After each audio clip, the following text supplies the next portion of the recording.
Halo sahabat Lavender, kembali lagi di Lavender Channel bersama saya Kak Anes. Hari ini kita akan bahas soal-soal yang sering keluar di subtes PPU. Ada apa saja dan gimana cara jawabnya? Yuk simak video berikut ini.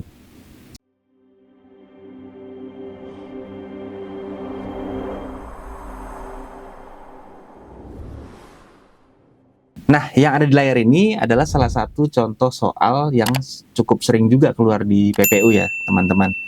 Jadi tentang kalimat sempurna. Pada ingat nggak nih cara menjawab kalimat sempurna? Kita lihat ya. Di sini soalnya ada ungkapan kontak mata antara manusia dan robot menjadi bahan penelitian tim tersebut dapat disempurnakan menjadi. Nah, bagaimana nih cara menyempurnakannya? Untuk menjawab soal PPU ya, pada dasarnya tuh kita jangan buru-buru lihat teks sebenarnya. Kita baca soal dulu, lalu lihat pilihan gandanya. Jangan-jangan kita tidak perlu cek teks nih untuk bisa menjawabnya langsung. Jadi kita lihat apakah ada petunjuk untuk bisa menjawabnya langsung gitu kan. Nah, sebenarnya di sini kalau kita lihat soalnya ya, ungkapannya itu sudah ada di dalam soal. Jadi kita sebenarnya bisa saja langsung ke pilihan ganda. Dan kita langsung pilih mana nih yang kira-kira jawaban yang paling tepat. Kalau cara itu tidak berhasil, kita tidak dapat menemukan jawabannya di pilihan ganda, baru deh kita cek teksnya. Seperti itu ya kalau jawab soal PPU. Nah, kita kembali ke soal nomor 1 ini. Soalnya ada yang diberi warna kuning ya, kontak mata antara manusia dan robot jadi bahan penelitian tim tersebut. Nah, yang mana nih yang kira-kira cocok untuk jadi jawabannya nih? Kita cek dulu, dia ada di kalimat 6.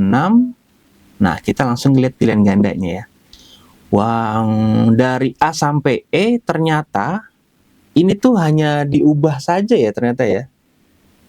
Kalimatnya kontak mata antara manusia dan robot jadi bahan penelitian tim tersebut. Kemudian pilihannya diubah tuh kalimatnya. Ada yang aktif jadi pasif atau sebaliknya. Nah, kira-kira yang mana nih yang tepat? Kita lihat kalau untuk kalimat sempurna yang sahabat Lavender perlu ingat, utamakan kalimatnya aktif dulu. Kalau dia nggak aktif, baru kita harus aktifkan ya. Untuk tahu aktif atau tidaknya, kita bisa lihat predikatnya. Aktif atau enggak nih. Kalau nggak aktif, baru tadi kita aktifkan. Cara tahu predikatnya aktif atau tidak, ingat verba berimbuhan. Jangan lupa itu. Ada 4 ya. Me, di, ber, dan ter. Ini sudah berpasangan nih semuanya nih.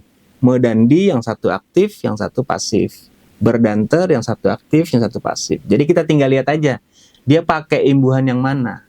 Atau kalau nggak pakai, ya sudah jelas dia berarti tidak aktif. Kembali ke soal. Kontak mata antara manusia dan robot jadi bahan penelitian tim tersebut. Kita bedah strukturnya dulu. Kontak mata antara manusia dan robot, itu kan subjeknya. Nah, menjadi bahan penelitian itu predikatnya, tim tersebut bisa dianggap objeknya. Nah, kita lihat nih predikatnya. Dia pakai dengan verba berimbuhan tadi nggak ya, untuk tahu aktif atau tidaknya? Ternyata enggak ya kalau kita lihat ya. Nah, seperti ini teman-teman. Menjadi bahan penelitian, nggak ada nih imbuhan me, di, ber, atau ternya. Jadi kita bisa simpulkan predikatnya ini belum aktif atau tidak aktif.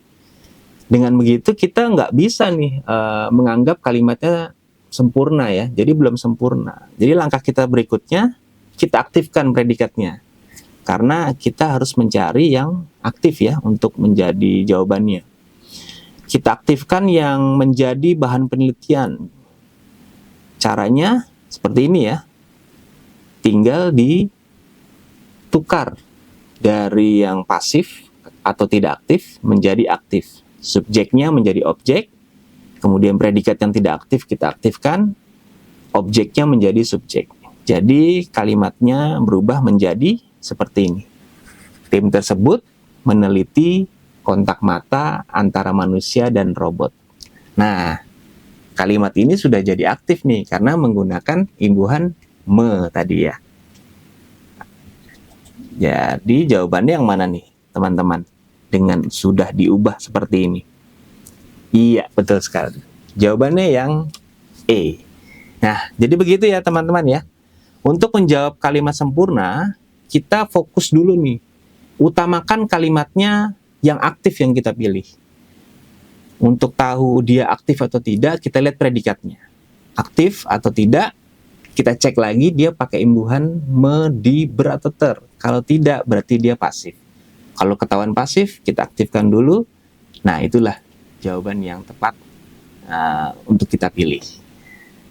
Nah, itulah tadi cara cepat menjawab kalimat sempurna. Semoga bermanfaat ya. Jangan lupa like, komen, dan share.